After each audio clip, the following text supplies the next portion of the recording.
Այս տարի ձյան վաղաժամ տեղալը անակնկալ մատուցեց ոչ միայն բնակչությանը, այլ նաև Վանաձորի քաղաքապետարանին և ձմեռային պաշտպանության աշխատանքներն իրականացնող կազմակերպությանը։ Չնայած դրան, Վանաձոր քաղաքում ձմռան նախապատրաստական աշխատանքներն արդեն սկսվել են։ Համայնքի բյուջեից տրամադրվել է շուրջ 5 միլիոն դրամ համապատասխան չափով աղի պաշարներ ձեռք բերելու համար։ Իսկ Վանաձորում ձմեռային պաշտպանության աշխատանքները մրցութային կարգով շահել է Սանմաքրում Փակbaşնետիրական ընկերությունը։ Ծառայությունը, որը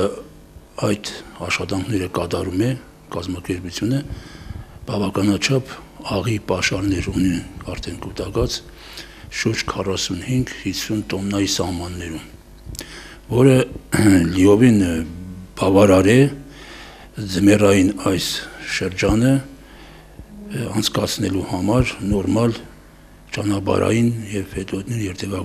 երթևեկությունը ապահովելու համար։ Ինչպես նշում է Վանաձորի քաղաքապետարանի կոմունալ տնտեսության և բարեկարգման բաժնի գլխավոր մասնագետ Պավլիկ Գևորգյանը, աղի պաշարները չբավականացնելու դեպքում համայնքի բյուջեից կտրամադրվի համապատասխան միջոցներ ձմեռային պաշտպանությունը մինչև վերջ իրականացնելու համար։ Վանաձորի քաղաքապետարանը բացի 45-ից 50 տոննա աղի պաշարից ունի նաև աղցան մեքենա ձմռանը դիմավորելու և քաղաքը մերկասառույցից մաքրելու համար։ Այդ աշխատանքները կատարում են հիմնականում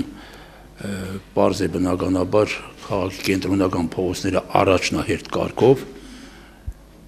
բանուկ տրանսպորտային երթևեկության բանուկ փողոցները, իսկ իհարկե բացառված չէ նաև ծայրամասային փողոցներում էլ աղատրման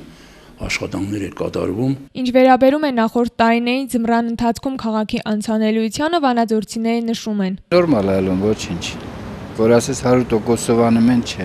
Սառածալն դուք չգիտեք, որ սառածալն կընկնեն մարդիկ, ոտքի կջարդեն ու հետևանքները դրա ավելի շատ համ ծախսեր հիվանդանոց ծախսեր առաջանում։ Դե կենտրոնները անում են, բայց ծայրամասերը այդքան չէ։ Լավ կեղներ որ հետևային ու շատ երեղներ են այս տարի։ Համեմատած մի քանի տարի առաջ շատ նորմալ են։ Նշենք նաև, որ աղադրման աշխատանքներ կիրականացվեն ոչ միայն քաղաքի կենտրոնական փողոցներում, այլ նաև հետիոտների համար նախատեսված վայրերում։ Տաթևիկ Ղազարյան, Արսեն Շահնազարյան, մի քեռուստաընկերություն։